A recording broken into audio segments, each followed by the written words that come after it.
సినీ సెలబ్రిటీలు నిత్యం షూటింగ్లతో బిజీగా గడిపేస్తూ తల మునకలవుతున్న విషయం అందరికీ తెలిసిందే. అందుకే తమ సినిమాల షూటింగ్స్ నుండి కాస్త విరామం దొరికిందంటే చాలు తమకు ఇష్టమైన ప్రదేశానికి వెళ్లిపోయి ఎంజాయ్ చేస్తూ ఉంటారు. ఈ క్రమంలోనే ఒక హీరోయిన్ కొంతకాలం అక్కడే గడిపింది. తన మధుర జ్ఞాపకాలను నెమరు వేసుకుంది. ఇప్పుడు ఆ సిటీ నుంచి వదిలి వస్తూ ఉంటే నా ప్రాణం పోతున్నట్టుగా ఉంది అంటూ ఎమోషనల్ అయింది.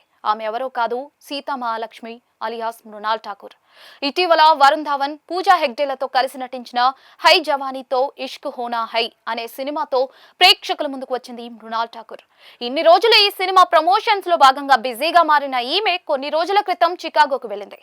అక్కడ కూడా సందడి చేసింది, ఎంతో ఎంజాయ్ చేసింది. విదేశీ వీధిలో చిట్టి పొట్టి బట్టలతో గ్లామర్ లుక్ లో కనిపించి ప్రేక్షకులను, నెటిజన్లను ఆకట్టుకుంది.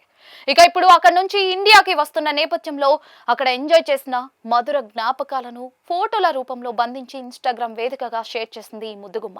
బ్యాగులు మొత్తం సర్దేశాను, ఇక ఈ సిటీని వదిలే సమయం వచ్చింది. నిజం చెప్పాలంటే ప్రాణం పోతున్నట్టుగా ఉంది అంటూ ఏడుస్తున్న ఎమోజీని షేర్ చేసింది. ప్రస్తుతం ఇన్స్టాగ్రామ్ వేదికగా వైరల్ అవుతున్న ఫోటోలు పంచుకున్న క్యాప్షన్ అందరినీ ఆకట్టుకుంటూ ఉంది. ఆ సిటీ మీకు అంత నచ్చిందా అంటూ అభిమానులు కూడా కామెంట్లు చేస్తూ ఉన్నారు. మొత్తానికి అయితే మృణాల్ షేర్ చేసిన ఫోటోలు సోషల్ మీడియాలో వైరల్ గా మారుతూ ఉన్నాయి. ఇక ఇందులో ఈమె గ్లామర్ లుక్ తో ప్రేక్షకులను కట్టిపడేసింది.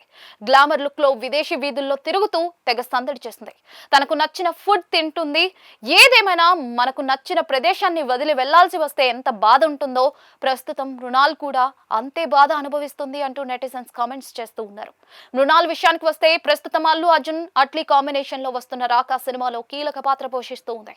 సన్ పిక్చర్స్ బ్యానర్ పై కళానిధి భారీ బడ్జెట్ తో నిర్మిస్తున్న ఈ చిత్రంలో మృణాల్ ఠాకూర్ తో పాటు రష్మిక మందన, జాన్వీ కపూర్ వంటి ఇతర తారలు కూడా భాగం కాబోతూ ఉన్నారు. పైగా ఈ సినిమాలో హీరోయిన్ గా దీపికా పదుకునే ప్రధాన పాత్ర పోషిస్తూ ఉంది. ఇక ఈ సినిమాపై అమ్మడి అంచనాలు పెట్టుకుంది. మరి ఈ సినిమాలోని పాత్ర ఈమెకు ఏ విధంగా విజయాన్ని అందిస్తుందో చూడాలి.